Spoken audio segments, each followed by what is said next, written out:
Hello, everybody. Good evening. I'm going to call the regular meeting of the Nevada City Council to order. Today is Echo Day. Sound check. Sound check. 1, 2, 3.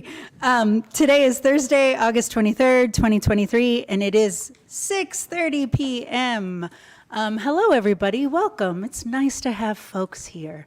You all look great tonight. Adam Klein, could you please get us started with the Nisenan tribal recognition? Absolutely. We acknowledge that the Nisenan people are still here among us today, though nearly invisible. We understand that we are on Nisenan land that was never ceded, and the original tribal families have yet to recover from the near genocide of their people. As a resident or visitor in Nisenan land, we support the Nevada City Rancheria Nisenan tribe in efforts to stabilize their people as well as their campaign to restore federal recognition. Thank you, Adam. And Doug Fleming, will you please lead us in the Pledge of Allegiance? Gladly. If everybody would stand, I pledge allegiance to the flag of the United States of America and to the republic for which it stands, one nation, under God, indivisible, with liberty and justice for all.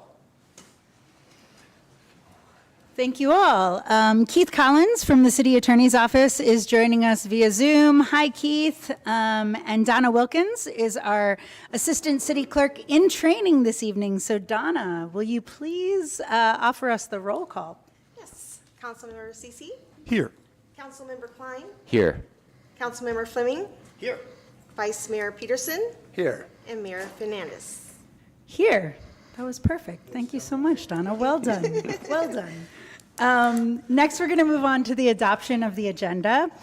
Council, now is the time for any agenda modifications. Would anybody like to make any changes to the agenda, pull consent items, or do we have any recusals to announce? Any? None? Okay. I am looking for a motion and a second to adopt the agenda. So moved. Second.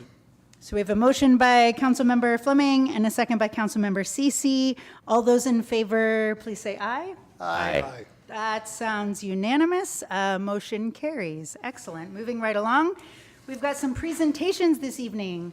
First of all, we have a proclamation for a ribbon cutting ceremony for the Wellness Way. I will present this at the podium with Dr. Thor Clemens. Is Dr. Thor Clemens here? Excellent. Please join me at the podium.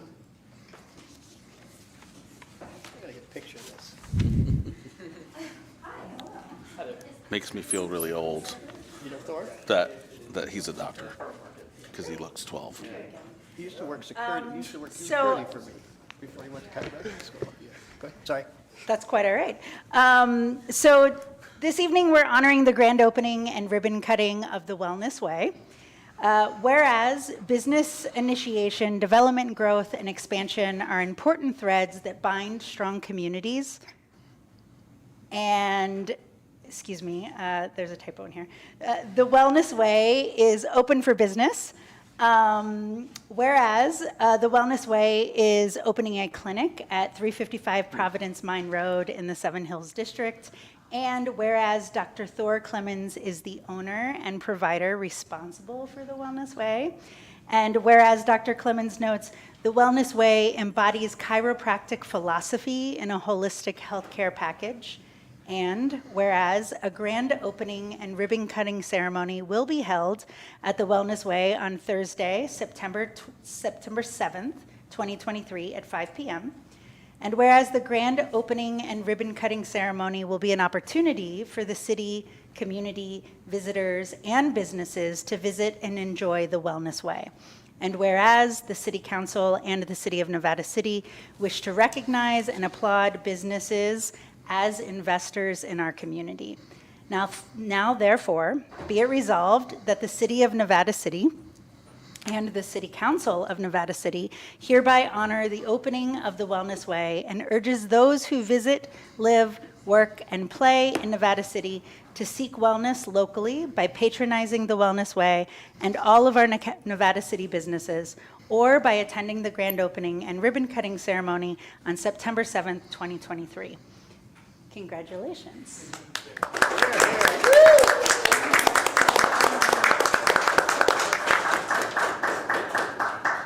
Congratulations. And you're in good community there at Providence Mine Road with other wellness practitioners. So, yeah, thanks for joining us. Yeah. Speech. You want to say a few words? If you'd like to say a few words, you're welcome. No choice. 3 minutes. Well, as a local kid, grew up right here in Nevada City. I'm so honored to now be providing service to my community. And in a world today where we see 6 in 10 people have chronic disease, I think that what I'm doing right now is only going to become more and more important because those statistics are only getting worse. Now, with what I do, I really try to make it as simple as possible so I can help as many people as possible because that's my ultimate mission. And I'm honored to do so right here in the best place to live in the world, Nevada City. Here, here. Yay. Thank you so much. Welcome, Nice. Thor. Thanks, Doug, for reminding me to invite folks. I still have some things to learn. No, you don't. I do. I'm open to having things to learn. Wonderful. Next presentation. We are going to hear from our chief of police about a City Hall fruit and vegetable stand. How exciting. Thank you, Mayor. Members of council, so got our little, we have a very short little PowerPoint here just to give us idea. Some PowerPoint? Yeah, just some photo reference points to go over. So yeah, as we mentioned, we're looking at doing a fruit and vegetable stand. If you look at City Hall, we have this little alcove right here to the left that's always kind of cool, but we don't really use it for anything. And it's a really interesting space that I think is a little bit underutilized. We have staff, actually, I can't take credit for this, that had a great idea. They have a lot of their own gardens. They're always bringing in fruits and vegetables for others to share here at City Hall and the police department. And even with all of us taking a bunch of it, we still generally have some that goes to waste. So they thought, hey, what about having a community fruit and vegetable stand out front that members of the community could participate in? We would start it off. Hopefully it grows from there. And we just have an exchange of fruit and vegetables. At the same time, we'll do kind of a soft relaunch of the entire front of the building. We have I don't know if you're aware, but we have a lot of plaques out there that can do some refreshing. So if we go to the next slide, we'll kind of talk a little bit about what we're going over here. So here's some of the plaques. One of them actually we got cleaned by our wonderful Public Works just today. So you can see the one on the left at what we're going to be going for. Here's just some of the other plaques that we do have out there that probably haven't been cleaned in a very long time. They're all brass, so we did get some tips from our wonderful Bill Falcone of how to clean those, and we'll be cleaning up all those plaques. Let's do the next slide. Here's the stand of what we're looking at. So we hired somebody. Is that you on the right, Chief? It's just an average. That guy's in a little bit better shape than me, but maybe if I eat the fruits and vegetables. So there's going to be a few modifications to what we're looking at here. The bottom will have the shelves, but we're probably going to close that off for now. And then as it grows and if it becomes bigger and successful, then we can open it back up and incorporate the bottom shelving. We don't want to have empty shelving initially. So I don't think it'll be a problem, but we definitely don't want to have empty shelving. The space in the middle, where it's got the little window, that will actually be built around one of the plaques, and you'll see in the next slide where this is going to go. So it'll highlight one of our plaques in that little area that it's going to go. And then it'll have very fine meshing around the shelves to try to keep out bugs, because this will be a community monitored fruit and vegetables. So we're not going to bring in the fruits and vegetables every night. We will, of course, monitor to make sure that it's not getting moldy or anything, but they are going to sit there for a couple of days. Let's do the next slide. And then this is the best we could do with kind of moving it around to show where it'll go. It looks good. It's going to be against that side wall there, so the window will still have, we don't have graphic artists here, I apologize. This is what we can make, and I'm very proud of what she made with it. But there's a plaque against that wall, and that's where that window will go. A couple other highlights or features of this is we are going to reach out to restaurants in the community. They typically have an abundance of fruit and vegetables. That a lot of it goes to waste. Under 1382, which we are working with now, where they have a whole separate trash that's being required that's waste material, this does complement that. And this is another option for the greens, the fruits and vegetables, to be actually utilized, not just thrown away. The middle part will be a small composter, and this will be somewhat, we're gonna monitor how this works and adjust as we go, but it'll be a composter that waste will be going to the middle for composting, not trash, just waste. And then we will move it regularly to an actual larger compost, which there's several in this area. Yeah, we don't want flies, we don't want insects, so we will monitor to see how that works, and it'll be a work in progress for us. This is the first that we will be incorporating. But I think it's gonna be a great relaunch, and it's a really good idea. It'll be made out of aromatic cedar, if they said that correctly, which is not as durable as pine, but it's a very good wood. This will not be in direct weather, so it can be there, and it naturally keeps insects away. And it's has a very nice aroma, and it's a beautiful wood too. So that's it. If there's no questions, that's what we'll be putting there. Chief, thank you so very much. First of all, I'd just like to say that I am so pleased to be the mayor of a city where the chief of police gives a presentation on a fruit and vegetable stand outside of City Hall. So, thank you. And then I'll open it up for the table if there are questions or comments. Just finally, something to do with all those zucchini.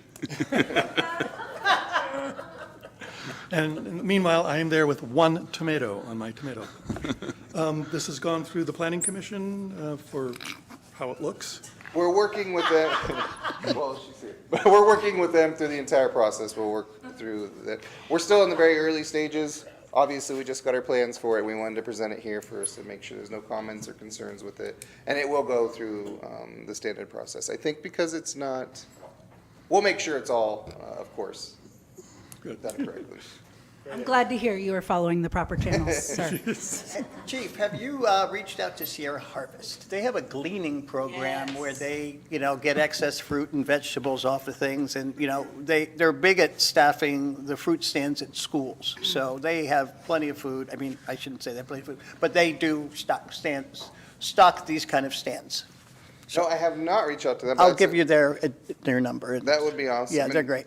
They would love it too, just so they know, and they could promote it as well. Perfect. And we're going to do a couple other things where we wanted to have a space on there that we can put names of restaurants and organizations that do sponsor it. And we are actually leaving it available for expansion under the window too. So if it becomes a huge hit, we wanted to make sure that it's something that we could add on to in the space that's there. It's a big space that's there, so we can add on to this and still have plenty of space over that area.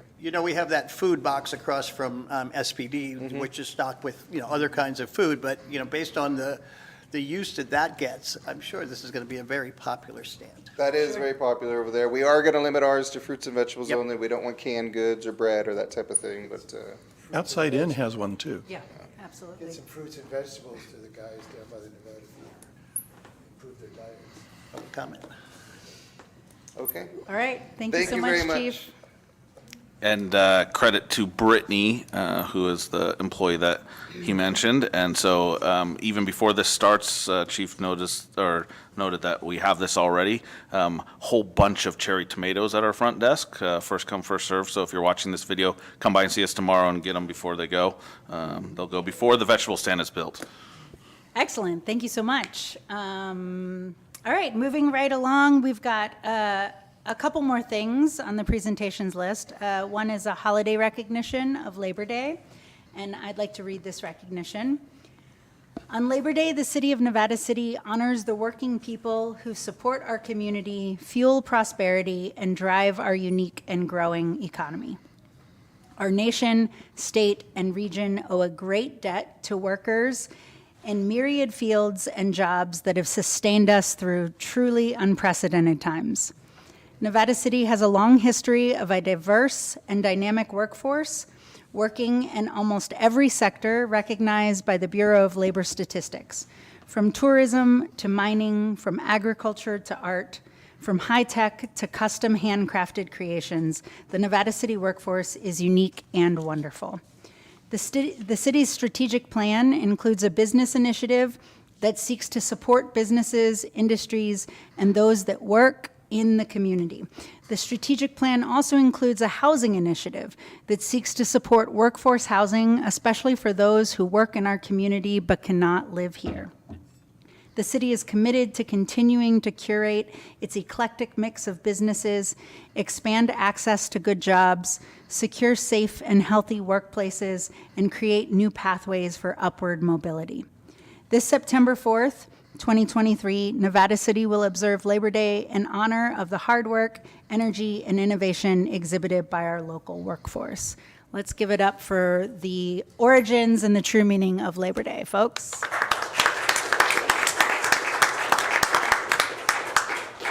Thank you so much. And then one more thing that we'd like to acknowledge for this month, and that is that this month is Suicide Prevention Month, and something that we don't talk nearly as much about. It's National Suicide Prevention Awareness Month. September is coming up, and we're doing this in preparation. Whereas September is known around the United States as National Suicide Prevention Awareness Month and is intended to help promote awareness surrounding each of the suicide prevention resources available to us and our community. The simple goal is to learn how to help those around us and how to talk about suicide without increasing the risk of harm. And whereas the health and well-being of those who live, work, play, and thrive in Nevada City is of utmost importance. And whereas suicide is a human tragedy and suicide and suicidal thoughts transcend socioeconomic status, age, gender, ethnicity, and race. Whereas suicide is the 10th leading cause of death among adults in the US, and the second leading cause of death among people aged 10 to 24. Second leading cause. That's wild. Whereas suicide is the leading cause of death for active duty firefighter and police officers at twice the national average, and suicide is the leading cause of death for active duty military members at nearly 4 times the death rate occurring during military operations. And whereas LGBTQ plus persons are placed at higher risk for suicidal thoughts when mistreated or stigmatized, and the LGBTQ plus youth are 4 times more likely to seriously consider suicide, to make a plan for suicide, and to attempt suicide versus their peers. Whereas Nevada City faces the same challenges as other cities in terms of suicide, but chooses to publicly state and place our full support behind local educators, mental health professionals, athletes, coaches, leaders, teachers, police officers, family members, friends, and parents as partners in supporting our community and simply being available to one another. And whereas we encourage all residents to take the time to inquire as to the well-being of their family, their friends, and their neighbors over the next few days and weeks, and to genuinely convey their appreciation for their existence by any gesture they deem appropriate. A simple phone call, message, handshake, or hug can go a long way towards helping somebody. Now, therefore, be it resolved that the City of Nevada City and the City Council of Nevada City hereby recognize September 2023 as National Suicide Prevention Awareness Month. Okay, no light stuff, huh? We're going to move on to public comments. The Government Code Section 54954.3 provides that any member of the public may address the City Council on any matter not on the agenda that is within the subject matter jurisdiction of the city. The Brown Act, with limited exceptions, does not allow the council or staff to discuss issues brought forth under public comment. The council cannot take action on non-agenda items. Concerns may be referred to staff or placed on future agendas. Please note that comments from the public will also be taken on each agenda item at the time. Is there any public comment in the room on items not included on the agenda tonight? Okay, and what about online? No, there's not. Great. So we are going to move on to the consent agenda.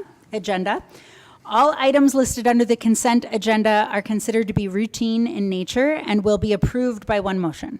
There will be no separate discussion of these items. I'm looking for a motion and a second to approve the consent calendar. I move we approve the consent calendar. I'll second that. Excuse the public, if there's any items on the consent calendar? So they want to pull an item off the consent. There's no provision for that. Got it. So how would you like for me to proceed if there's no provision? to pull something from the consent calendar, Yeah. That- So it's something that we've offered in the past. but is But no it's- longer offered, and you already set the agenda. So if the Correct. council would like to do that, they're welcome to, but. Right. That's no longer available to the public. I apologize. That has been a shift in our procedure. I think we need to hear, we can ask our attorney or our city manager, but I think we need to hear what the community has to say about the consent agenda. If there's an item that they would like to speak to, I think it's important that we do that. I would agree. Can we make space for that? Oh, Keith? public comment, absolutely. Great. But not poll unless the council would Got like to it. do so. Got it. So is that clear that so that the public can engage in public comment? We can move back towards public comment, that they would like to note something on the consent agenda, but there's actually not the power from, a community member does not have the authority to pull a consent item from the agenda, is the way that I'm understanding it. So if you'd like to discuss in public comment a consent agenda item, please, I welcome you to the podium. All right. There is an item that I know that members of our audience do want to pull. As you all know, I go to a lot of public meetings in all of our jurisdictions. This is the first I have ever heard that the public cannot pull an item from the consent calendar. And so perhaps I missed that in the Nevada City process, but I guess I did. This is certainly the first I have heard of that. There is an item that someone in our public would like to speak to. And so I definitely think that should be heard, but we'll follow up on when those changes happen, because that is a shock to me. I always knew that there was a time for the public to be able to pull an item from the consent calendar to be discussed. So would love to know when that was changed. Sure. And are you discussing item number 4? I think it's item number 5. 4, 5? My understanding The is, Day of Stories? No, it's the illuminated sign. So we've got 2, perhaps. Yes. There's a few people here that wanted to speak to that. Got it. And They can all speak, they can all provide yeah, public comment. absolutely. We're here to Everybody is listen to you. invited to public comment. Absolutely. And I do apologize. This is a shift in decorum. This is a shift in process that has been made based on moving things forward and what has always been available is not necessarily what is supposed to be on the books. And so we moved forward with the latter without naming that. So I apologize, but we open up public comment to speak on consent agenda items, absolutely. Just a point of clarity, the consent calendar is still being approved, is that correct? Correct. There's been no motion or we haven't voted to adopt it. So there's space for it to for people to provide public comment. On the consent calendar, okay. On any, yes, on the consent calendar. Okay, thank you for that clarification. I am going to make a comment on that item that was pulled. Awesome. Thank you, Diana. Thanks for keeping us honest. so we are taking public comment? Yes, we're going to open back up to public comment. Please feel free if you would like to come and speak to a consent agenda item or anything else that's not on the otherwise agenda. We are open for public comment. All right, I have no clue what I'm doing, so here we're going to try it. So I'm here to speak on item number 5. Great. Let us know your name, who you are, and then what you got to say. All right. So my name is Rachel McMahon, and I am the owner of Delish Fish, or one of the owners of Delish Fish, located at 214 Broad Street. I'm here today representing many businesses that I've been in contact with about this issue with the illuminated signs. Our restaurant serves globally inspired street food, and we are the only Nevada City food service provider open until midnight. We have an illuminated open sign that hangs in our window indicating that we are open for late night food. The majority of our business is served during the late night hours. The prohibition on illuminated signs would greatly impact our revenue stream as we rely on the late night bar crowd, tourists, late night wedding guests, and those coming out for Nevada City entertainment, including the late night performers who dine with us after a show. The effort is being enacted due to the dark sky ordinance. However, it seems to be a false pretense. Had there been stakeholder involvement, there could have been provisions that allowed for illuminated signs while still meeting the requirements of the dark sky ordinance. My sign, for example, hangs under a 3-foot wide overhang. That's an approximate measurement. So it seems a little, so this far exceeds the required downcast lighting for street signs that meet the dark sky ordinance requirements. The staff report is incorrect in that the ordinance recommendation is not in alignment with the strategic plan. The plan approved by your council clearly states that it is a priority for the council to engage all city businesses to determine their needs. Nevada city businesses were not engaged about the impacts of illuminated signs have on their revenue. In the past, there have been surveys from the chamber or other outreach. There was no outreach on this item despite the staff report indicating the engagement with stakeholders in the community. Levity Resources has an illuminated yes sign facing Zion indicating that they are open, and Classic Cafe has an open sign indicating they are open in the early morning hours. Earth Central has an open sign welcoming visitors since they are set so far back from the street. Jernigan's and Outer Heaven also have illuminated signs to indicate their hours. It is difficult to tell when these businesses are open due to the fact that they are set so far back from the street. Had there been discussion and engagement rather than direct enforcement of this, the city could have learned how these businesses bring in revenue and thus sales tax for the use of these signs. These are all efforts that drive businesses in our small town, and yet there was no outreach to come to a plan that worked for everyone like there was for outdoor music and outdoor dining ordinances.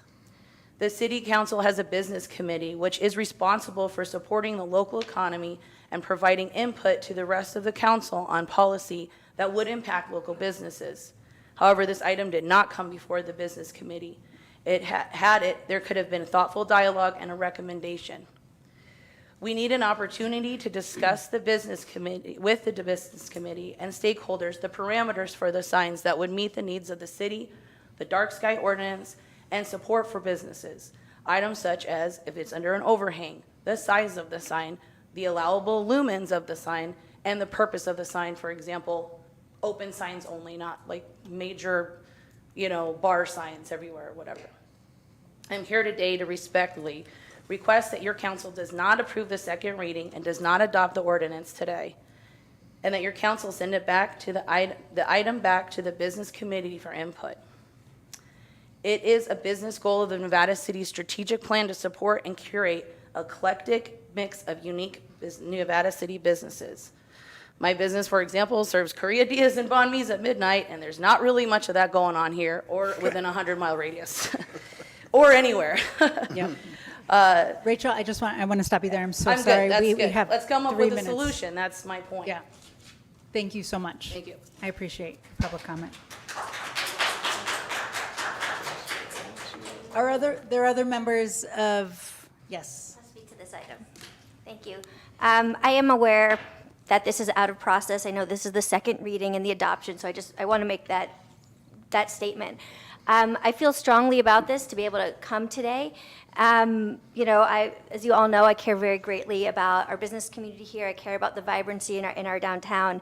And I also, I attend the business committee meetings, and I was surprised that this did not go to the business committee first for input and discussion and broader stakeholder input. Just because something has always, we've been told it's happened the same way, or it's always happened this one way, or someone said it happened how it's always been, does not mean that it needs to be red stamped. We still need to go through a proper procedure to see how this impacts our businesses. And the business committee is a great starting point for that. I would love to be able to hear, and I was out of town last week, so I did not attend, but I did watch the council meeting, and I would have loved to have heard from Councilmember Cece and Klein as to what their input was, given their authority as chair of the business committee. That did not happen, and there was not that stakeholder engagement. There was comments about the 14 enforcement actions against those that had illuminated signs. What I want to know, and this also would have come through a business committee, well, what are the economic impacts of that enforcement action? What is the purpose of these signs, and how is it impacting our strategic goals as a city to drive revenue? There was such great engagement with our outdoor dining ordinance and the amplified music, really great engagement, and compromises were able to come that met the needs of our business community, of the city, historical, everybody. That did not happen for this, and I fear that this is just going to go through and it's going to have some significant impacts. And what do those impacts look like? The Stone House. It's a stone building, and it's sort of out of there. They have an exceptional new chef, and their entertainment, but also their dining is top notch. And they have a very cute little fancy open sign. What will that happen, and how will that drive traffic from the street without that there? Levity Resources on Zion, she doesn't face the street, but she has a little bit of odd hours, but it's communicated to those in the community that when she has her yes sign, that means that they're open, and it's a sweet little yes sign. Delish Bish. I found out about Delish Bish over a year ago because I was hungry at midnight and I got a banh mi, and it's awesome, and everybody should try that. And guess what? They're driving revenue from the late night crowd that's coming out of venues, et cetera. And so I think that this was really not well thought out, and I think that it should be sent back to the business committee. It should still follow all proper procedures, but let's go back to the business committee. So I am also here today to respectfully ask that this does not get approved today, and that the adoption does not get approved, and that this goes back to the business committee. Thank you. Thank you, Diana. The floor is still open for folks. Let us know your name, where you live, Hey, Doug. Our biggest fan. social security number. No, Gregory Thompson, downtown Nevada City. that's right. Boy, do you guys got a quagmire on your hands, huh? Open, open, open. Remember the Mervin's commercial? No. I said, probably not. I do. The rest of them do. I think this was kind of a silly thing, and having a compliance officer go around town and tell people to take their signs down in the daytime wasn't kosher.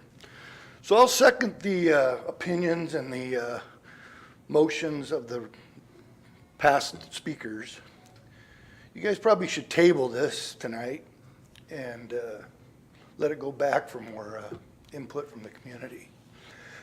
There's a lot of people that I've spoke to that not happy. They're driving revenue, taxes, they're struggling because of the economy, and a little four-letter word, open, should not obstruct their commerce in any way. Thank you. Thank you, sir.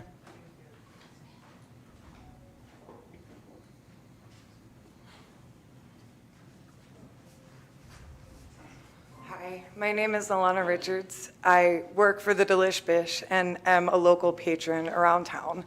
And I can't tell you how many customers have said to me while starving, "Thank God I saw that open sign. Thank God you're here, and thank God I could tell that you were here. And it's the only way." And I can't tell you, I can tell you I've also forgotten to turn that sign on. And I see how dead it gets in that hour that I forgot to turn that sign on. We rely on that to tell people where we are, that we can feed them, that we're here. And I mean, none of you can tell me that not being able to see from the streets whether or not a business is open is going to help that revenue. We need this. Thank you. Thank you.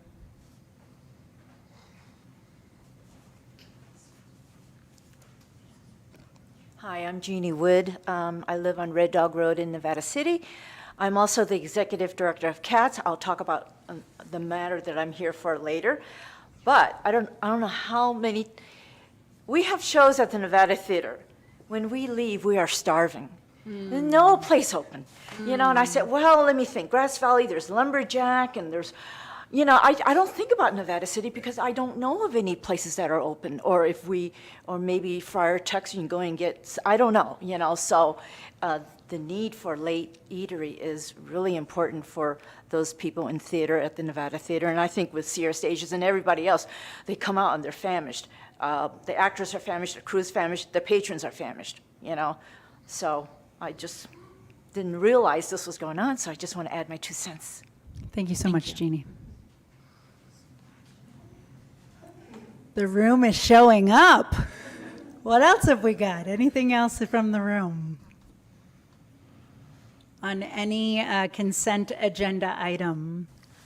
And do we have anything online, Donna? No, we don't, Mayor. All right, I'm going to give it another moment just to make sure. Thank you, everyone. We are going to return to the consent agenda. And as mayor, I would like to pull item 5 for discussion and consideration. And I am very confused. Item 5 has nothing to do with illuminated signs. It does. it does. It Does? absolutely does. How so? Relating to internally illuminated electronic sign, the last 4 or 5 words of number 5. That's number 7. It's number 5. of Number the 5 on consent ours. agenda. Thank you for the, thank you No for the wonder you're update. confused. We're in great shape here tonight, folks, as you can see. Much better, I would thank like to you. pull the item. Yeah, I, if I could, Yes, please. yeah, clearly it needs more vetting, more work. And I don't think that, I think it needs to be an external process with the city manager having some conversations and the business community taking it up. So to, Can we move forward with that direction to the city without opening it up to a full conversation at the table? Is that the suggestion? well, yes, I think, in fact, I would, what I would do is offer to Would you approve. like to, I would move to approve the consent agenda minus item 5, for not approving item 5, and then we can talk about what to do about it, but not approve it tonight as part of the consent agenda. And, does that work, Keith? How do we do this legally? Just like I've that. got just like that. I've got Good. this, Lou. Yes. Thank you. So the item before you tonight is the second reading. It need not be adopted, and you certainly can give staff direction on what to do after declining to adopt it for the second reading. Great. So I'm looking for a motion to, or I'm looking for a second. I'll second what Gary had just said. Great. So this is, we are voting to approve the consent agenda items 1 through 4, sending 5 back to the city to go through a deeper process. All those in favor say aye, or can I get a roll call, just to be sure? Councilmember Cece, Yes. Councilmember Klein, Yes. Councilmember Fleming, Yes. Vice Mayor Peterson, Yes. and Mayor Fernandez. Yes. And if I could, I think this is the right place, or I could take it up at the end, but I do think we need to review the process of the consent agenda.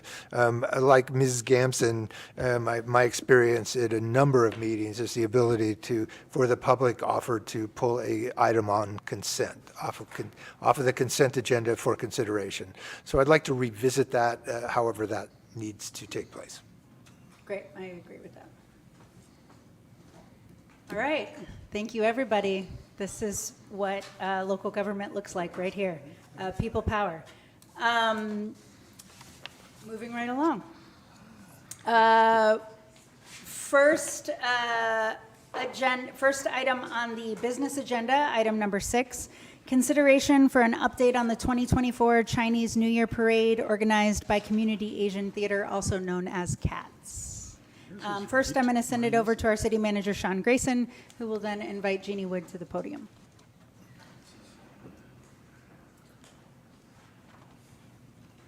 You okay? I think they're working it out. I'm looking at an old agenda for some reason. Yeah, it's, Mercury went yeah, I retrograde think you're looking today, at, just you to might be looking at clear. minutes. What So, it is. on February 22nd, which seems like a long time ago this year, the council approved a slate of special event applications that the chamber had submitted, basically everything from that point through February of 2024. Included in that approval was the 2024 Chinese New Year Parade, which the chamber submitted for the dates and logistics and coordination and the like, but it's actually organized by Community Asian Theater Cats. The event is now confirmed for February 25th, 2024, with a parade and an event at the Miners Foundry at the end of the parade. And I'd like to introduce Jeannie Wood, who actually just came up to the mic just a second ago, from Cats to share information about the event that it's going on this year. All right, are you guys ready for the Year of the Dragon? Woo! Ready, Jeannie? Dragon is a very, very mythical, powerful creature. So here's the deal. The 2024 event will be our 10th. It was annual, but then the pandemic happened. The last time we did it was in 2020 in February, right before the shutdown.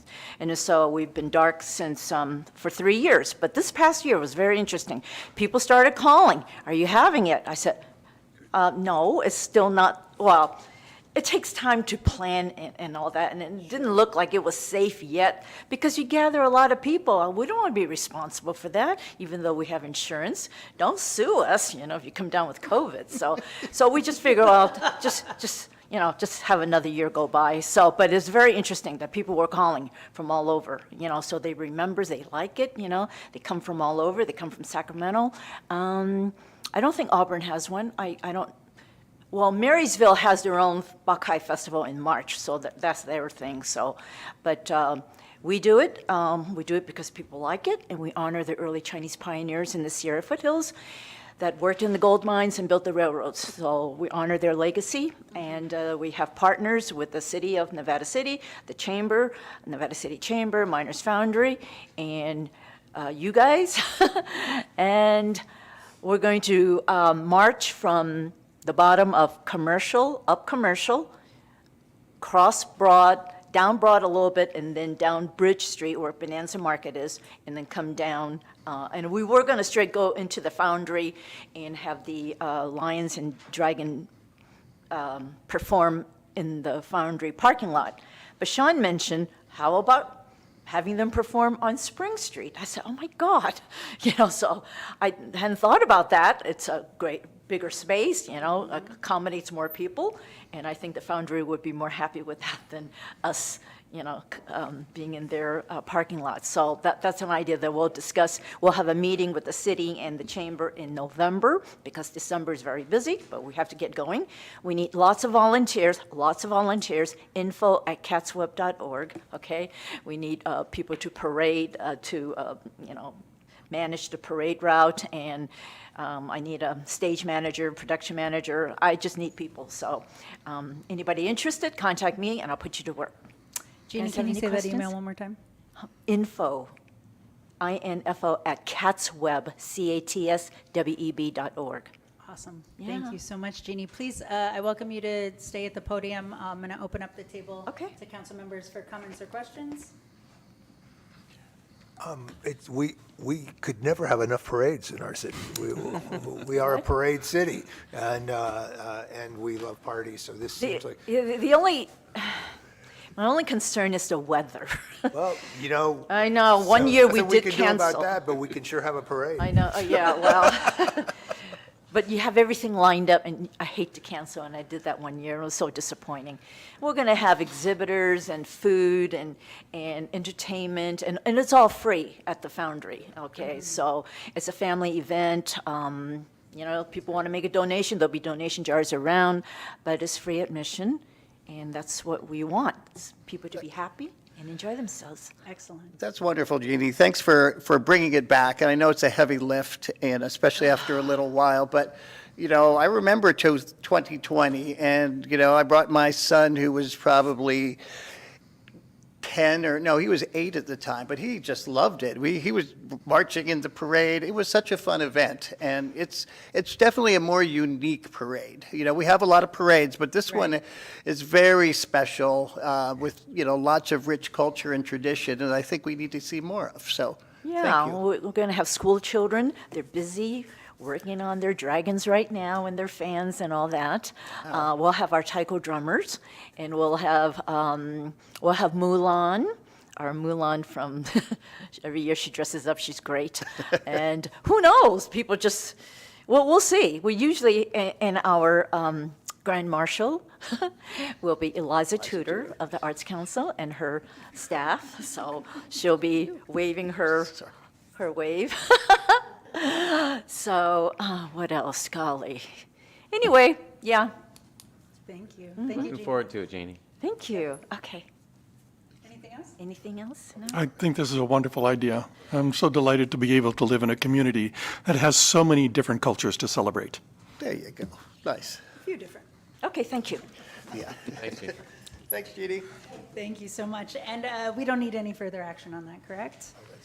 You Excellent. already approved the event, and the street closures that were approved are a rolling street closure. We may need to modify it relative to the Spring Street if they were going to perform there, but that's allowed in your approvals when we meet to finalize the plans. Great. Thank you, It's a great Sean. idea to have it on Spring Street as well. I just Yeah, wanted to say that. that's excellent. Item number 7, consideration for an update on and recommendations for softscape elements of the Commercial Street Reconstruction Project. We're going to get a presentation by Sean Grayson, our city manager, and then Lisa McCandless, our interim city planner. Awesome. So since probably 1918, the city's been working on the Commercial Street project, but the one you have out there is actually been working on since 2018, and in some fashion. So final approval of the sidewalk and the street project did not include softscape elements. For a variety of reasons, I won't rehash that, but we have had workshops, council meetings, great public input, which apparently we missed the mark on number 5 tonight, so, which is awesome.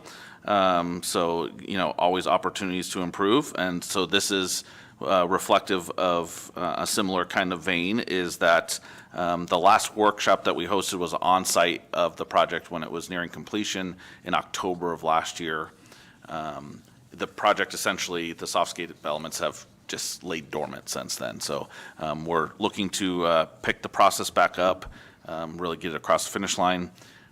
You practically have 3 options. First, you could just say, I've had enough, call it a day, the project's done. We're not going to do softscape elements. I would prefer you not do that, but certainly within your purview. Second, you could just keep on our current path, which hasn't done anything since last October, so similarly would not recommend that. Alternatively, you could accept our recommendation for a new path to get the work done. So the new path would address the previous issues and focus on what's practical given the site limitations, the availability of sidewalk dining, and other factors. So nobody did anything wrong in the previous practices, but it was really broad. It was open-ended, which is awesome for getting, a lot of information and input and things like that. But the reality of that relatively short segment in between the bollards on Commercial Street is that there are significant site constraints that only allow for softscape, like greenery or benches in certain locations. And especially with the businesses wanting to use it for sidewalk dining and the like, it really comes down to what can be placed in various areas. So, essentially the new plan would map out what's possible, seek input from the business owners. Again, missed the mark there, and we'll go back with number 5, and we'll go there with this one. We'll get recommendations from the commission on the design, the aesthetic, the planters, the benches, and all of those items, and ultimately bring it back to the council. We're proposing the use of self-watering vessels, ones that would not require us to use drip irrigation out there, which is a challenge. We do have pipe in the ground that we could do that, but then you're kind of tethering whatever you do to wherever you have the connections. These self-watering vessels have been used by Stuart at the chamber in his previous life, and he has some in his backyard. So we know they work really well. And then those can be framed in anything we want, right? So wood and metal or boxing or anything. Also, the chamber has in concept agreed to take over the curation of the greenery out there. So Miriam Morris would be their project lead on, picking the plants and when they go in and the like. So some synergy in what is already happening, in many places in town as well. So I'm going to hand it over to Lisa, who, you've heard me say this before, if you don't like something, you can blame it on me. If you do like something, full credit to staff. In this case, Lisa is the person that's going to see this across the finish line and comes to us with some pretty valuable and unique skills, not the least of which is that she's a licensed drone pilot who has already flown this project and will do more work in that regard as it goes through the process through the Planning Commission for visual representation of what we're talking about. And I don't get paid by the word, but Lisa. Hello. Hi, Lisa. So I have a little PowerPoint. I was wondering what you could possibly add that hadn't already been said. Well, it was like my first week on the job, and I went down to Three Forks for lunch and decided to browse in Kaya's Natural Store. And the lady's like, "Oh, how are you doing today?" And I told her, "I'm good, I'm just taking a lunch break." And she's like, "Oh, you work for the city, okay. We were supposed to get benches out here, and I'm wondering what's going on with that." So, of course, I go to Sean and I say, "Hey, just a heads up, public wants to know, are we getting benches?" And of course, he had the answer immediately, right? And then as we talked about it more, it became evident that there's more work to do and that we really need to come to council and get some direction from you guys because the process has been a little bit stalled out, seemingly. So I have some slides here to show you to talk about the potential process that we have come up with and that we'd like to share with you. This is, I have some photos in here of some, it's not a rendering, it's an actual photo. So this was done by Miriam Morris, and she had a tree in a pot and built a little box around it with cardboard, just to give a visual effect of what it would feel like and look like on Commercial Street to have a planter. So kudos to her for that. This is kind of the proposed path to get from where we are now to where we'd like to go with your direction. So to start out, we really need to understand how much space is available on the sidewalk. We have a really excellent site plan that was done by Brian McAllister for the improvements that are out there already that have been installed. So sidewalk was widened, the crosswalks were made awesome, and the bollards went in. So we have more space available on the sidewalk, but it's not infinite amount of space, right? So we can't just go along and put things everywhere. Obviously, that would look terrible. So really understand how much space is available and dig into that and look at the site map closely with dimensions and things. And then once we get that done, we would propose to go talk to the merchants and see what the merchants would like if they want anything in front of their storefront or their business. I get the sense that there may be businesses that may not know about our sidewalk dining options. Maybe, I don't know the folks that own the pizza joint, but there's an opportunity there. They may not be aware of that. Same with Sushi Q. So talk to folks, maybe a merchant that has a clothing store might want a bench, or they might want planters.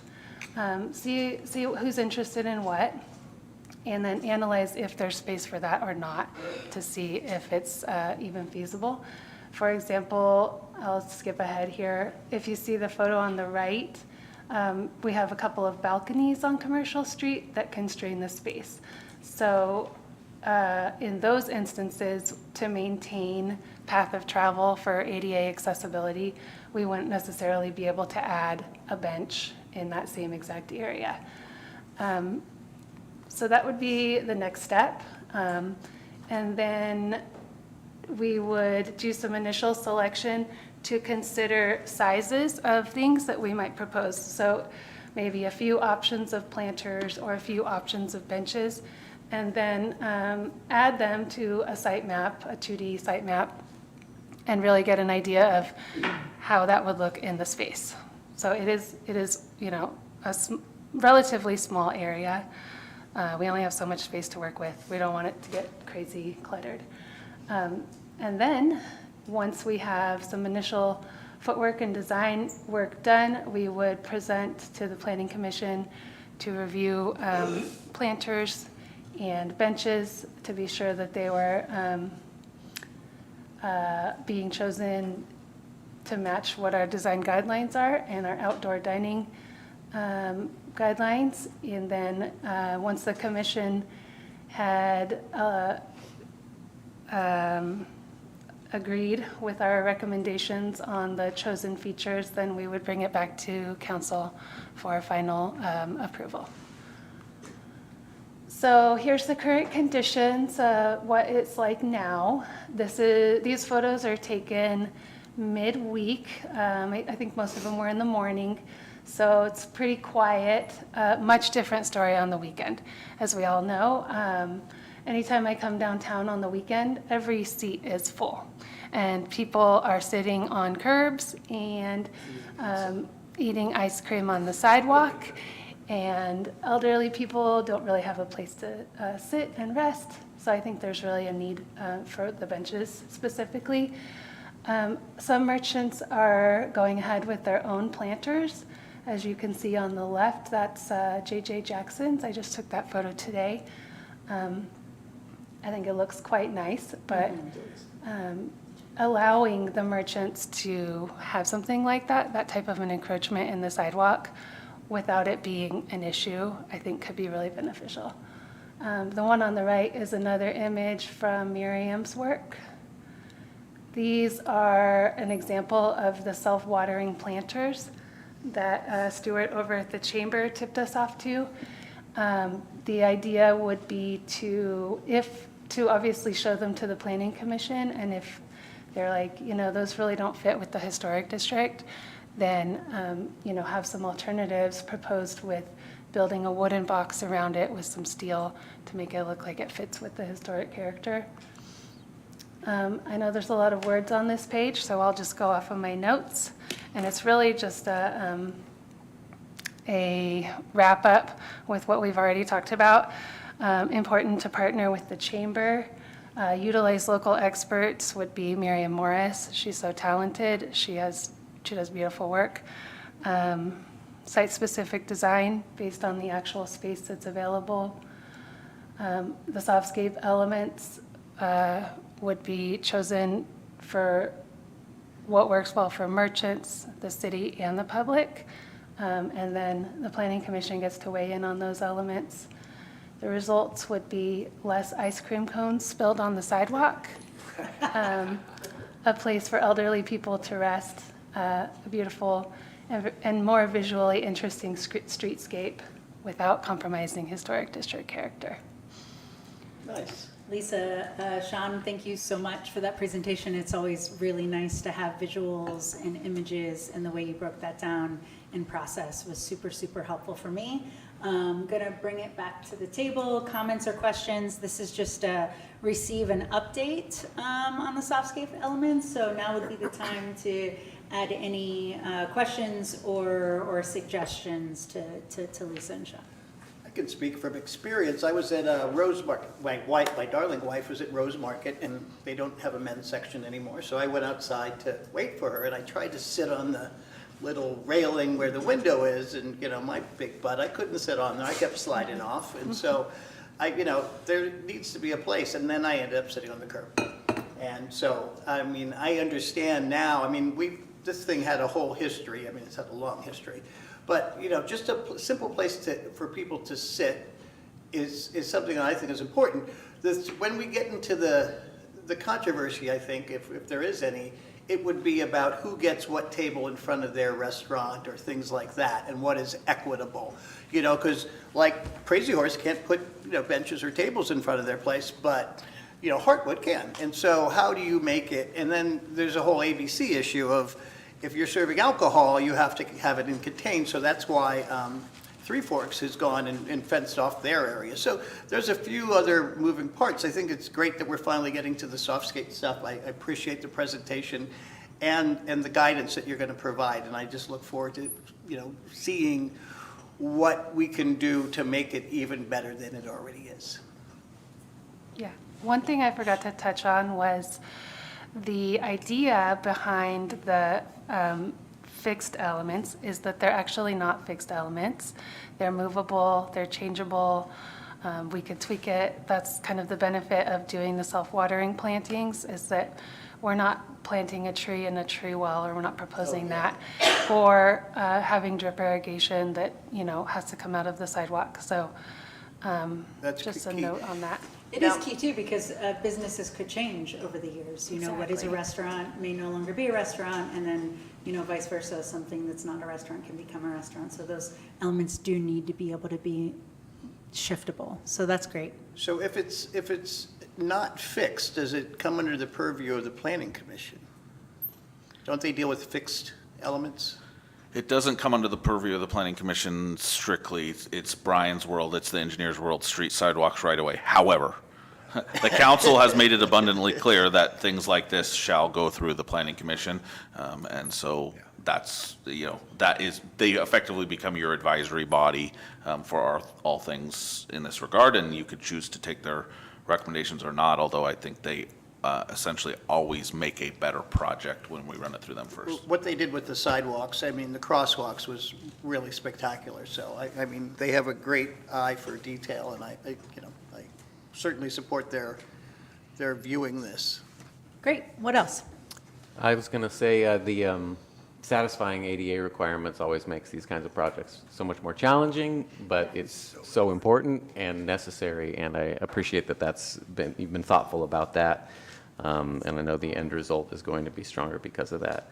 And this has been going on for so long, and businesses have been consulted years ago, and there's probably new businesses now, but also it's possible that the businesses that were consulted years ago have changed their minds about stuff, so I'm glad that there will be going back and refreshing it, since this has been ongoing. I'm really excited to see what you come up with. Wasn't your business over there? Yeah, but that was before you were born. What else from my left side over here? So I've got a number of thoughts. One, thank you for the presentation. Thank you for the process. I think that was, we need to remember this, that, we have an engaged community, which means we must engage our community. So I think I really appreciate your process. I also, actually, I really liked your slides. Nice slides. I do a lot of slides. That's a nice format. I really, just a little geek thing there, like that. But I also want to point to the and I also, I like the way the staff report's written and the recommendations, and I do believe this should go to the Planning Commission and then come back to us. And I think that's the appropriate way. The Planning Commission, like the council, has made a hobby of Commercial Street over the last 3 or 4 years. But, I think it's important to understand, because this is part of what we're living into here, is this is a project that did not really initiate with anybody at this table or that many people that are left in the city. So the way it was done, there were a few, there's still people that had their hands on it, and Brian for sure is one. But it became clear as administrations changed that we needed to do things differently. So this project, yes, it stalled out, but it was partially a product of our evolution as a city into a more modern, process-oriented city. So we continually cleaning things up. I know Sean spends a lot of time cleaning stuff up that's been around for a long time, but Commercial Street is one of those, as is our next item, one of those items that really fell into a shift in fundamental thinking in the city and philosophy about how we engage our community and the things that we do. And that's how we got there. So I completely respect and support your idea of returning back to the community to validate the work that has been done in the past, because so much has changed since then. So thank you for really excellent presentation and some really cool slides. I really like the slides. Gary's a process man. I don't know if anybody knows this, if you've heard him say this before. Really? So love the process slides. Yeah. Who knew? I've been a supporter of the Commercial Street redevelopment since it started and since I first became aware of it. And I think it is a fallow field at the moment, and it's ready to bloom, and I'm glad to see that that's where we're headed now. Absolutely, I agree. It's been a little cold. I mean, we expanded the sidewalks and we put up the bollards, and I'm watching Mill Street completely develop in the time that the bollards went up and we don't have plants. And so I am grateful to Miriam Morris because I agree that you named her as an expert in what she does. She is very skilled in creating community spaces. An engaging space in that way. And so I'm thrilled that Miriam's going to be in this position and that we're looking to her as an expert because I believe that's accurate. And Gary's right. Gary, we are, this iteration of council in particular, and then the last iteration has been doing a lot of cleanup and rebuilding and reestablishing and creating processes, and sometimes we miss the mark. And I'm grateful for community members and business owners that hold us accountable when we do. And I think that we are making strides and changes, and so I'm pleased that we are tapping into community resources and people as community resources, and I just thank you, Miriam Morris. So yeah, I'm super excited for this. Thank you so much. Yeah. Public comment? I'm going to open that up for public comment. Is there any public comment on? Diana. Who are you? Hi, everyone. Diana Gamzon, a resident of Nevada City, and I have an office on Broad Street. And this was a really thorough presentation, so thank you, Lisa. I'm really looking forward to the next steps. And what I wanted to offer was, as we were talking about different plants and trees, flowers, was Felix Gillet Institute and how great of a resource that could be to pull into the project, with the nursery being right on the outskirts of downtown. Felix Gillet being a very worthy nonprofit that would be a great, it would be great to incorporate them. And also just to bring in all of the stories. Also can't argue with the historical nature of Felix Gillet. And so it'd be really, really exciting to bring them in, to have, I personally on my farm, I have a lot of Felix Gillet plants and fruit trees, and to talk about the Kate Wolf lilac or the special crepe myrtles. Each one has a story where it came from in our area. So just wanted to offer that. Could be interesting to incorporate. And then we can put them Awesome, in Diana. Thank you so the much. fruit stand. And then they can go in the fruit stand. I had some other ideas for that fruit stand. I bet you do. Thank you, Diana. Diana, you bring up a good point as you talk about just our history, and something that triggered for me was that in previous iterations of commercial street plans, the Nisenan had been engaged about basket patterns and images and phraseology of the Nisenan that could be incorporated in some of those softscapes, whether it's on the edge of a bench or on the outside of a planter. So I would love for that to be a continued part of the development that I didn't hear about. So yeah, that'd be great. And, Shelley's been in these conversations probably for the last, several iterations of the commercial street development. And so that information should be there as well. Thank you. Lisa took out a slide, because I did say Gary's going to be critical of your slides. That kind of critical. I love them. That kind of rehashed what had come in the process previously, and I asked her to take it out just because I didn't want to muddy the waters with. But clearly, You're learning a lot tonight, sir. She has cataloged that, and we'll use all that information. We're not starting new, so to speak, but it's it's a new process, but not new things. Exactly, refresh. That's a better term. And I Shelley encourage you told- to hold on to slides that you feel strongly about, even if people tell you to get rid of them. Even if your boss. I don't think I said get rid of them. Basically, Sorry, Lou, don't please listen go to ahead. your boss, is what she just said. Shelley was, There was a suggestion, correct? Shelley Culvert was involved in previous discussions, right? I think I saw that Absolutely, in the notes. many discussions for years, yeah. I have some notes from her, Brian, and Amy met and walked around, and it's in your staff report, actually. Yeah. Awesome. Yeah, there's a few suggestions. She wanted something not loud and super bold, and Yeah, as is the way for them, yes. Thank you Nicely for that. done. Thank you. Awesome, thank you so much, Lisa. yeah, thank you. See, we did what you told us. We complimented staff when they did it right. So, Brian, is that the It's correct thing awesome. you guys? All right, we are stumbling our way through this evening. Number 8, a consideration of approval of pilot fuels abatement project on the Drummond and Monroe Street slivers. Take it away, Sean Grayson. All right, so as you know, our strategic plan includes a strategic initiative of fire, our new 5-year capital improvement program that you adopted with this year's budget includes more than $400,000 in what we call deferred maintenance related to vegetation management on the little over 440 acres that we either own or are responsible for maintaining. Most of that in the city, but some of it not. The water treatment facility, some of the Indian Flats and Indian Trails parcels are outside the city. The council's directed the development of a framework for comprehensive citywide fire risk reduction program so that you can evaluate potential funding mechanisms for the elements of the program. The Fire Safety Advisory Committee has been taking up that work, trying to help, fill in that bucket of elements that will make up that plan, what we need to do, not necessarily how we'll accomplish it, but definitely the what we need to do.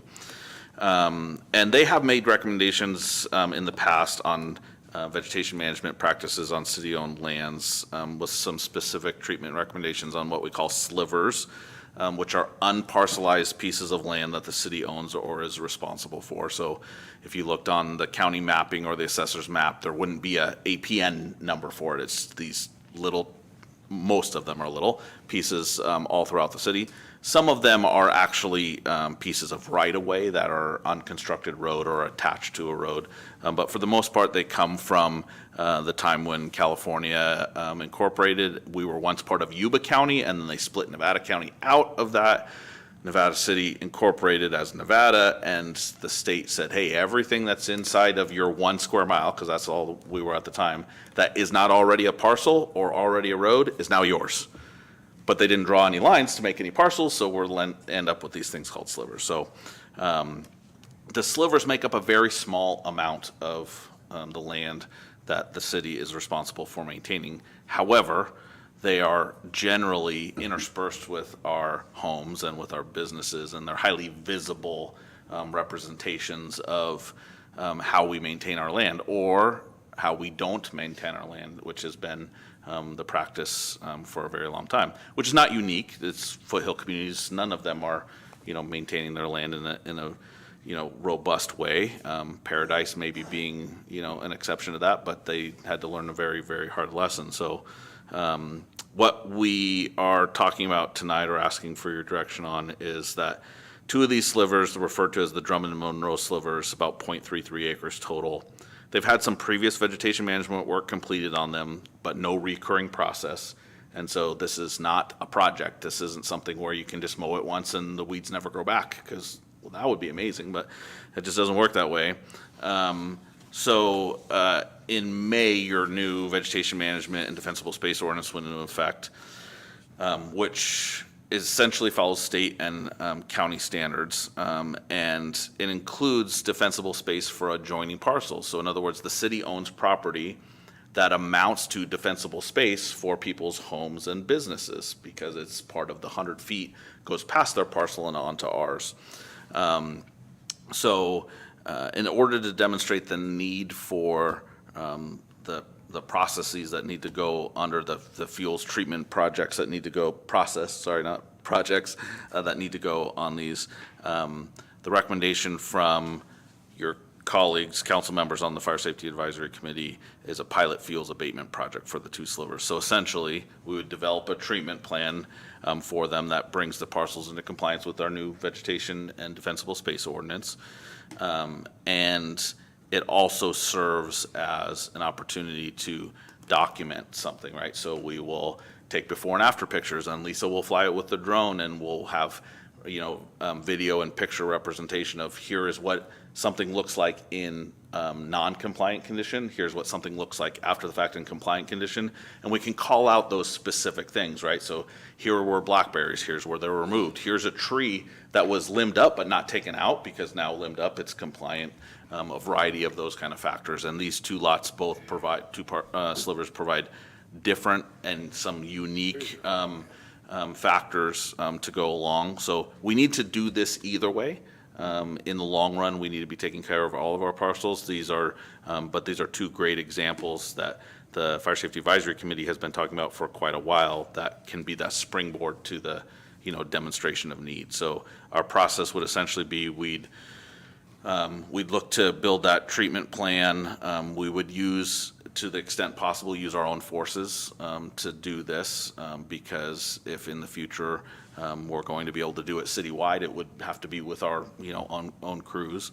And we'll probably get a little bit of help from CAL FIRE crews. The rain helped a little bit, but if the fires come back, they might not be available. And then the cost would be partially defrayed by some Prop 64 funding that's going to an equipment operator that will be doing some of this work. So it would all be, we anticipate, all under my purchasing authority, but it's a novel approach to get us proof of concept of where we need to go.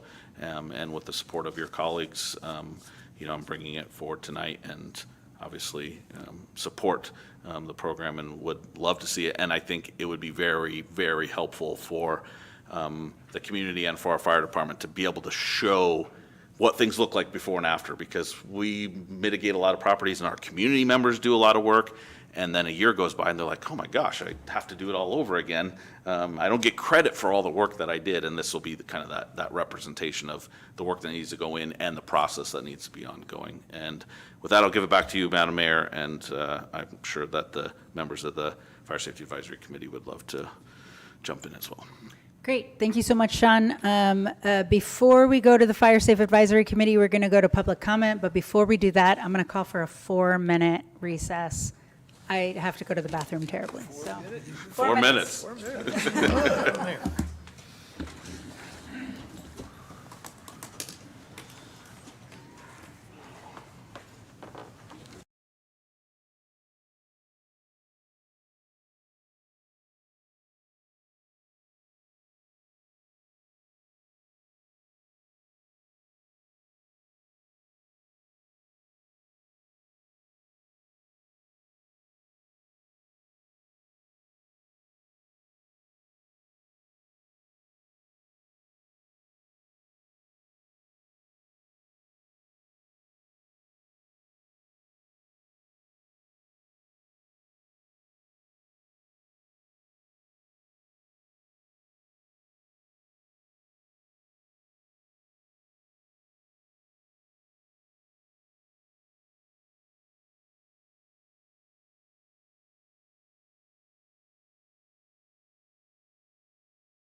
Just didn't want to keep us too long past 4 minutes. I love seeing the two of you scurry, by the way. That's really I don't scurry humorous. a lot, yeah. And scurry was the appropriate word It for was what both of definitely you a were scurry. doing. Thank you, Madam Mayor. You're welcome. So I hope everybody remembers everything Sean said.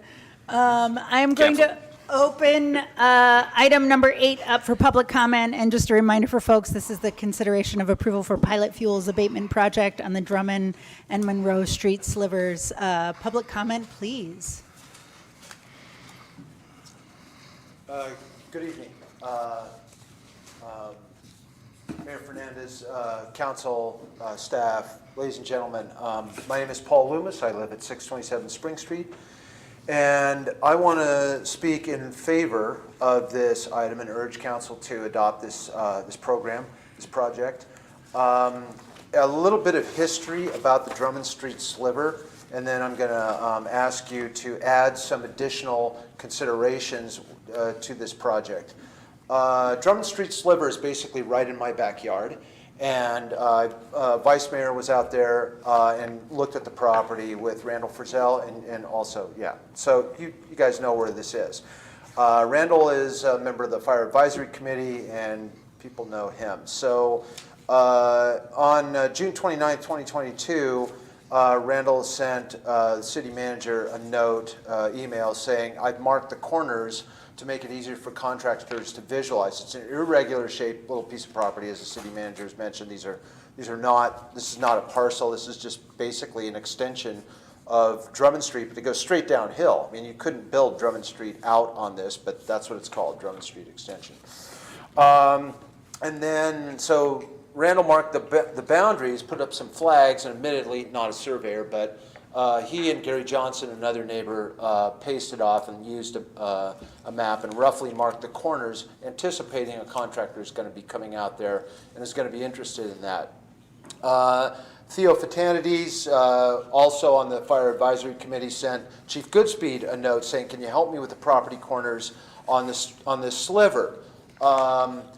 It's an irregular shaped, and so people needed to know, should have been, communicating to a contractor that's going to go do the work. This is an irregular sliver. Here's where the corners are, but apparently that didn't happen. Randall Frizzell sent a note to Chief Goodspeed, September 16, 2022. The trees, 2 large trees, and what's there now is a mess. But what was there were 2 large stumps, maybe 30 feet tall, 3.5 feet around. Large stumps, limbed, but I mean basically like a Roman candle, ready to burn, with lots and lots of blackberries, lots of slash pile brush, highly flammable. And so Randall sent a note to Chief Goodspeed September 16, 2022. Trees are still not cut. What's going on? And then there was a contractor that went out there. And a contractor went out there, Peter Shack Construction Engineering. Went out there and did some work, but they did it on the wrong property. They did it on mostly, not exclusively, but they did most of it on the co-housing property, which borders the sliver. And we were kind of I'm so really sorry. disappointed. I'm just noting time. We do have a 3-minute cap, and I appreciate this. The historic piece, which I think we all know, but if you wouldn't mind moving towards the recommendations. I'll move toward it. Thank you so much. $8,688 spent, city money. The trees were not cut down as part of that. The city went out, Chief Goodspeed sent people out, city employees went out and cut down the trees, so we didn't even get the trees cut down for the $8,660.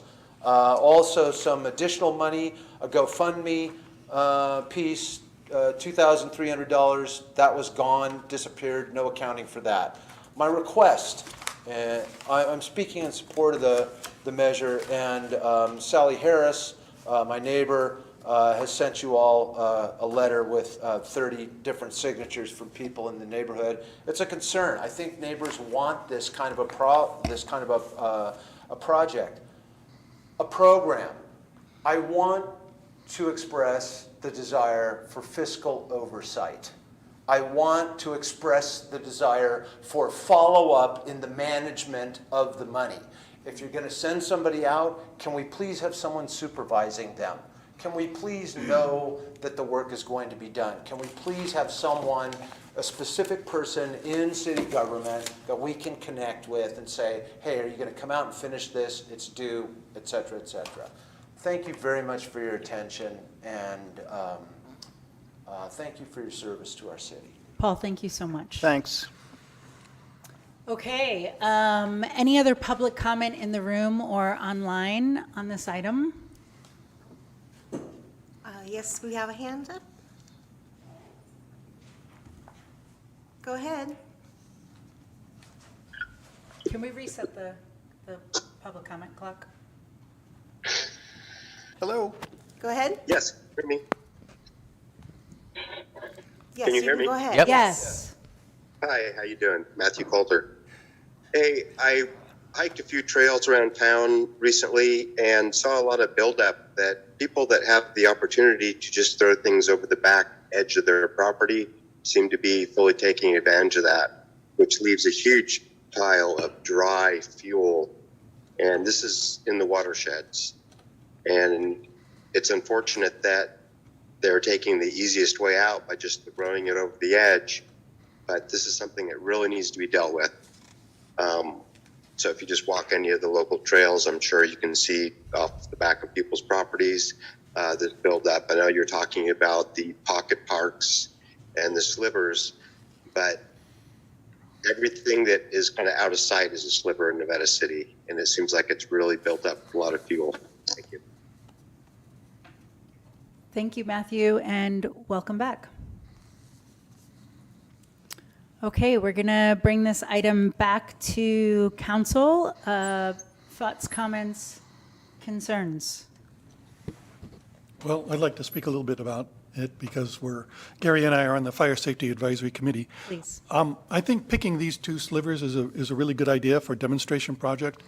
Drummond sliver is exactly the nightmare sliver that many people face in their backyards. It's steep, it's wooded, it's difficult to get to. Once you cut the stuff down, there's no easy way to get it out.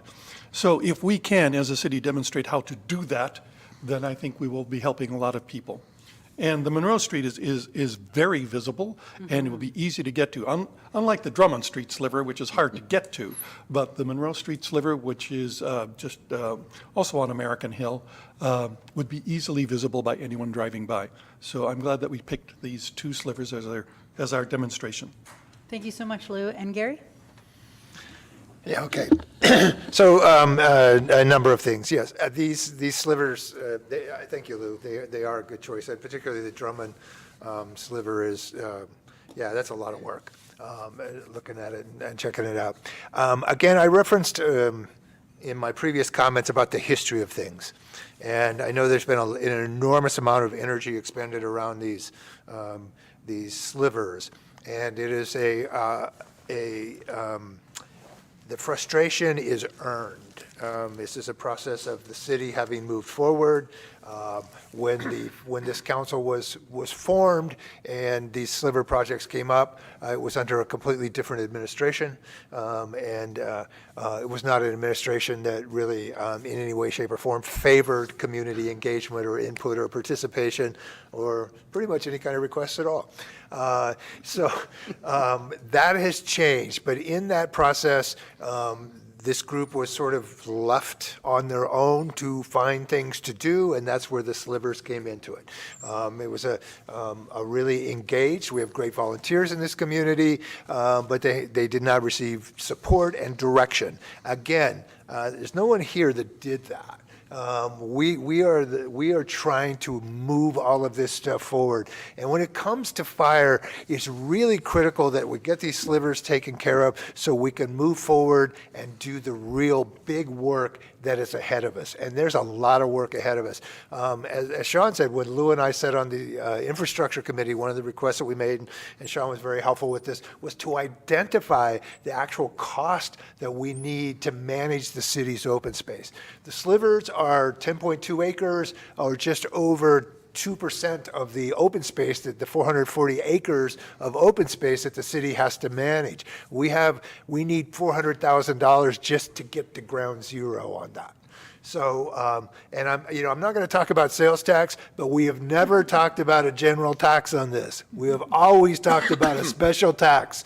We talked about a special tax in the meeting the other night, and it still showed up in the paper as a general tax.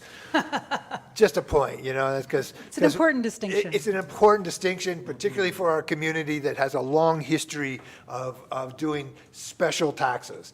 And that's what we support. But this work is critical. The slivers are a part of it. The Fire Safety Committee, we're moving forward. We're doing a lot of work, and this is a great way to begin to move that forward. So appreciate all the work from the community, the interest of the community. Again, when we go out and do work, we must engage the neighbors who live next to these properties. We must talk to the people who are being impacted by the work that we do as a city. As an example today on the Monroe Street, which really Monroe Street is a day's work to clean that. It's not a big deal. But what I learned from an arborist was that when those trees were cut, they are the kind of trees that they propagate when they're cut. They multiply. So I was shocked to learn that when I asked when was this cleared, and they said about a year and a half ago, maybe 2 years. The thing's a jungle. But there's also, as I'm there visiting that site, a man in a balcony up here who said, don't take out the ornamental plants that I put in there. I've got some sequoias in there, and I've got some other plants in there, and they need to be protected. Ornamental sequoias. And I'm like, okay. But that's what happens when you talk to the people who live next to these things. You don't just go in and clear cut, and you get somebody whose sequoia trees and magnolia trees were inadvertently clear cut because we're doing the job of doing that. But that's why you talk to the people near that. And I won't mention the tennis court lights again, but it's about how we engage the people in the vicinity of the work that we do, and how we look at the action, the impact on our businesses and our community for the decisions that we make. We talk to the people. We do it with our community, not to our community. And that's really critical as we start to work through these open space and work with that. And I know Sean and I have, had a brief conversation about that, but I do think we need to look at these slivers and whether the city should be retaining them or if there's something that can be done. And I know it's extremely complex. Our attorneys would do well with that. It needs to be very costly. It's a hard process, but we need to think about these things. But that's where we're going, and this is a great first step. But we've got to get this moving so we can move into all of the other really big things we've got to do, which include an enormous amount of planning.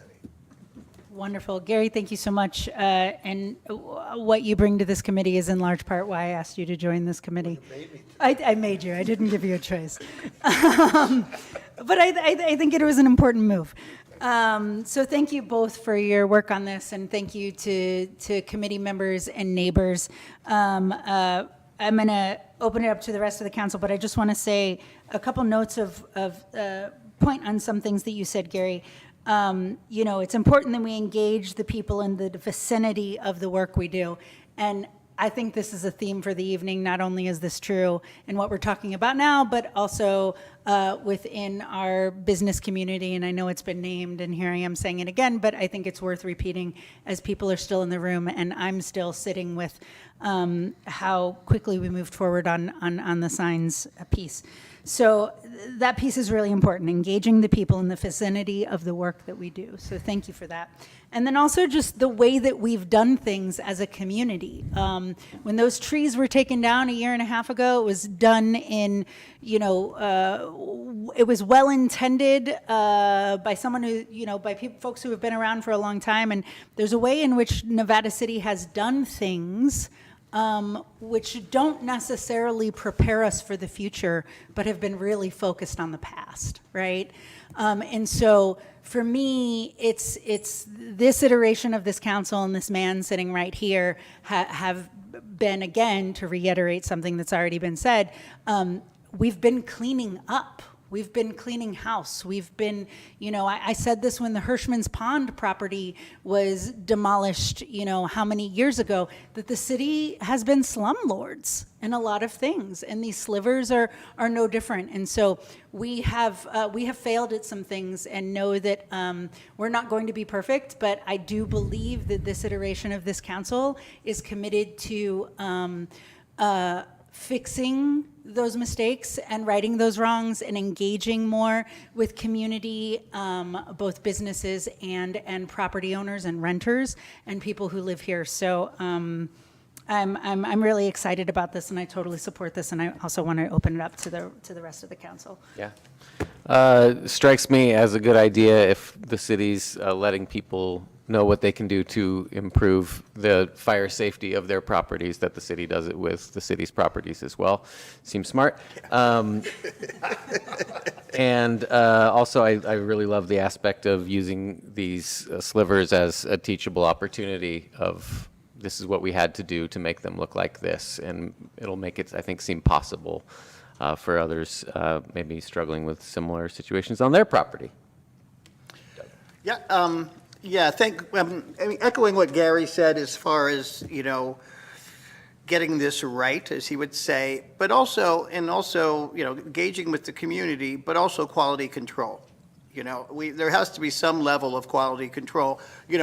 As a good example of that, I've been watching the Stonehouse project, and I've seen Brian out there almost every day. I mean, I'm sure he's out there every day, but every time I drive by, he's, looking at something or doing something. And obviously, this is a huge project, so, it needs that special attention, but so do our slivers. And I'm so glad that we finally got something on the slivers. Since I've been on council, we've been talking about these darn slivers. And, like you said, it's 2% of the space in our city that we're responsible for, but it's getting a lot more of our energy. So I hope that this will lead to the next incarnation when we do more vegetation management, when we have a regular vegetation management schedule, when we get our masticator driver engaged and working every week. I mean, there's not that much land here. If he works around the year, we should be able to handle everything.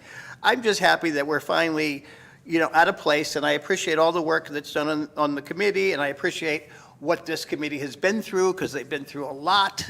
They were, set up to fail initially, and, that's a little bit hard to get over.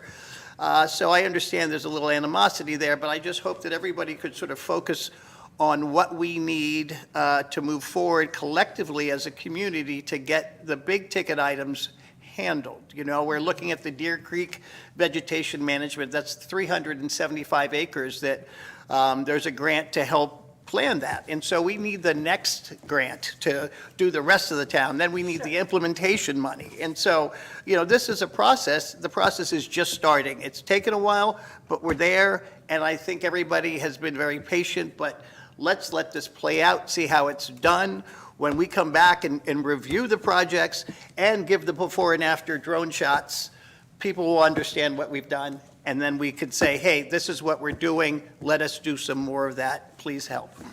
Awesome. Thank you, Doug. And I just want to echo that I heard from public comment tonight too, the importance of fiscal oversight and following up with management. I do believe that that's a value of this council and city staff, and will be of the utmost importance, particularly transparency around fiscal oversight and making sure that the right people are doing the right jobs at the right time.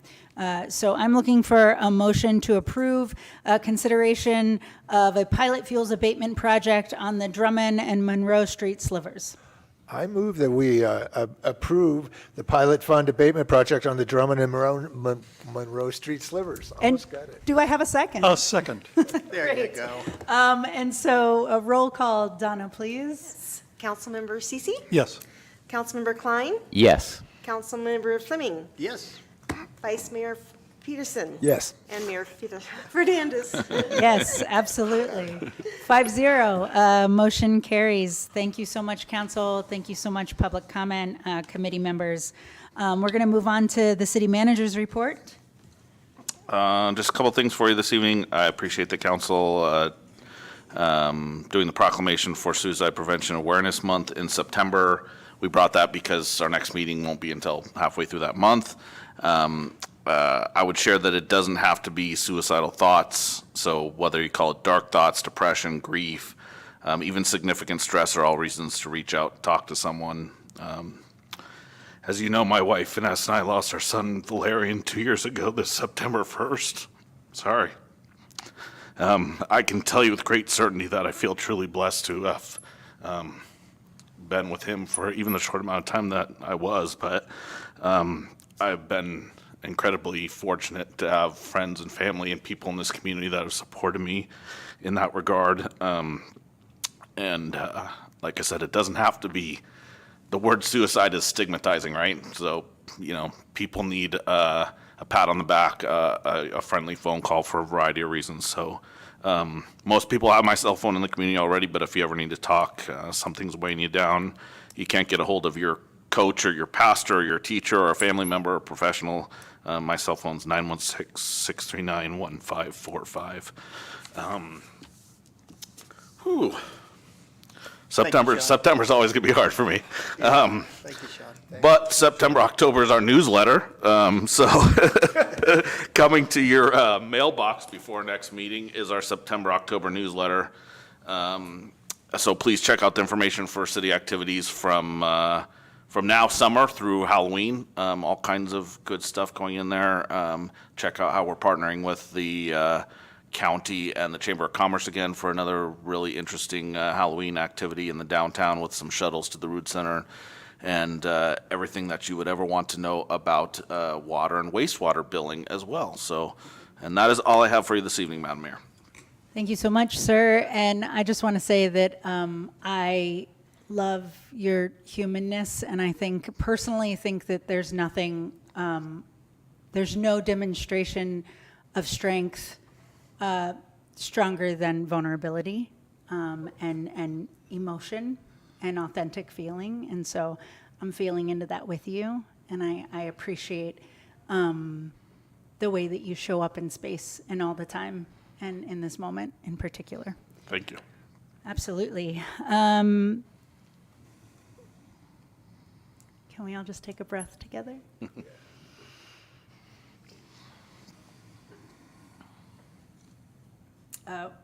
Yeah, one of my favorite people in this world, my hero, my Uncle Steve died of suicide. And so that proclamation hits me hard too, particularly as a queer man who was incarcerated for 23 years. He was a big part of my life, and I miss him every day. And so, yeah, just feeling into that with you. And since I'm talking, I'll do my council member report back. No, I won't, because I don't know what I'm going to say. I'm going to open it up to the table. Council member report backs. Sure. For me, it was my Uncle Norm. I worked a shift at the burger stand at the fair for the Chamber of Commerce. How was that transition? I thought you were going to talk about your high school upbringing. For the burgers. No, the burger stand at the fairgrounds for the Nevada City Chamber of Commerce. Thank you for coming by, Doug. I had one. It was a delicious burger. There you go. That was. There was no line. There was no. And now people were concerned that the lack of a line at the burger stand meant this was a low quality product, but that is not the case. It's just that we were fast. We were a military precision sort of unit, and it was more fun than I was expecting working at the burger stand. Hot. It wasn't so bad up front. I think in the kitchen. What else you got there, Adam? I just want to talk about burgers for a while. Root beer floats, too. And beer floats. yeah, cheese. Cheese boigers and root beer floats. This weekend at the Nevada Theater, there's Watch and Wonder. The film festival is putting on activities and films for kids and families. I think it's awesome that they're doing that. Something I keep hearing from people is that there's not enough here for kids to do. This is a thing for you to do with your kids. You can go to the film festival's website for information on that. And we've got the Vibrancy Committee coming up on the 7th, and I suspect the Business Committee will be meeting soon to have a robust discussion on illuminated signs. That's all I got. Nice. Thank you. Who else got something? I have a few things. First of all, I want to correct the record. I do love that we have local reporters reporting on local issues and local government. That's great. There is an error in the article about the Nevada City Fire Safety Advisory Committee. We do not have a GoFundMe site. That site was put up by a person who was on the council and was on the committee, but is no longer. And nothing that is said on that site has anything to do with the policies that the city or the committee establishes. And unfortunately, that site is still up there and still says there's $2,300 out there available, and that's not true. But we have no control over that site. The person who put it up is the person who has to take it down. Sean? Which I think we could make contact with that person I and think we can. work Yes. something out. Sean, could you tell us what the policy would be for someone who wanted to run a GoFundMe that the city would use the funds for? Well, so anything that the council would, if you were interested in soliciting funds and wanted to provide that direction to me, I would bring you back something where the council would take action saying we're interested in soliciting these funds for this purpose and give you direction on how to advertise that and the like. And so that's a normal function. If you were inclined to do that at some point and provide me that direction, we'd be happy to do that. But otherwise, the city doesn't, use its seal or its name or anything for those purposes without the council's permission. That being said, appreciate, anything that anybody ever donated for that purpose. But if the council wants to provide that direction at some point, that'd be the process. Cool. And that $2,300 was delivered to the city, was it not? And then went into the budget? We did receive money from GoFundMe in I think it was December of 2021. That was in your budget that was approved in January of 2022 for that gap fiscal year. Thank you for that. Thank you for that clarification. Nice things that are going to happen tomorrow. We're going to have a visit from Katie Lowe and Jana Vanovich, whose name I'm sorry I just mangled. They are going to be touring 4 sites here in the city to give us advice on how to harden our structures. They're going to be looking at commercial sites, wooded sites, new construction, and dense housing. And hopefully they will be giving us some information on how we can move forward with that issue. Is that fire? UC Davis Extension. Is that for Homeland Security kind of stuff or for fire? It's the University of California Okay, I saw Agriculture that. and Natural Resources Fire Network Statewide Coordinator. Right on, right on. That's excellent. And kudos to Theo who sent us in that direction. Yes. Nice. The committee doing more work. Look at that. Yes. Excellent, excellent. And Look at you guys. I also have suicide in my family and among my friends. I lost 3 members of the LGBTQ community within 2 months once, and it's devastating. And our mother's attempted suicide continues to haunt her children now 70 years later. Thank you for sharing that, Lou. I think it's particularly important when suicide has just been so stigmatized and so private, kept under wraps. And I think it's really important to name things and bring it out in the open and talk about it. Yeah. So, one of my great hopes for local government is to keep it human. We don't do enough of that, and thank you all for that, because it is about everything we do is a human endeavor. It is people that do this, and it's people that live with the consequences, and we all, have our lives. So it's important that that's a part of the conversation. So thank you for that. Let's see. Fire Safety Committee's rolling. Lou covered that. I did attend the Board of Supervisors, I think it was last week. Speaking on behalf of Pioneer Energy as Nevada County starts to look at, they received a presentation from myself and Tom Ivey from Grass Valley, and our chair, who's the mayor of Auburn, and her name is flying out of my head right now.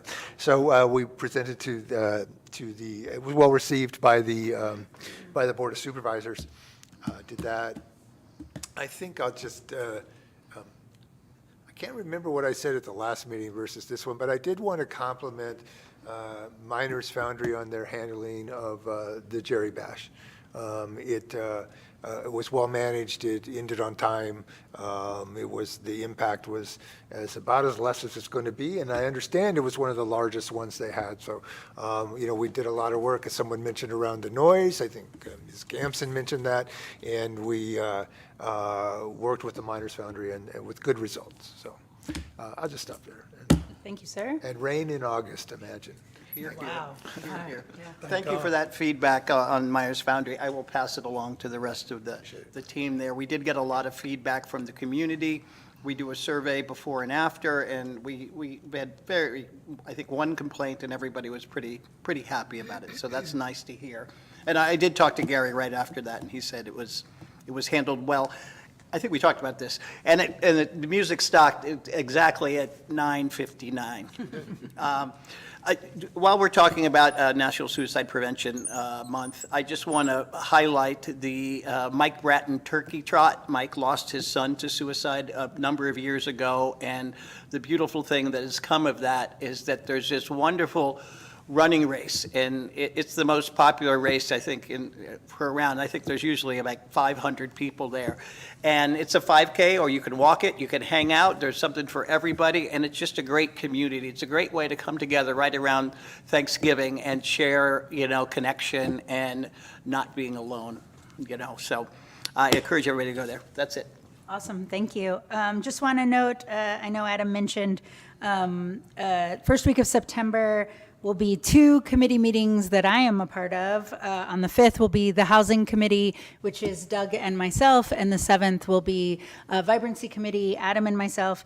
Doug, Sean, and I had a colorful tour of the HEW building yesterday. I hadn't been inside the building. Wow, it kind of amazed me. I walked in with a coffee cup, and I walked out with that coffee cup, which is interesting because the place is essentially trashed. But I walked out with an empty coffee cup, which I could have literally just put anywhere and nobody would have ever noticed.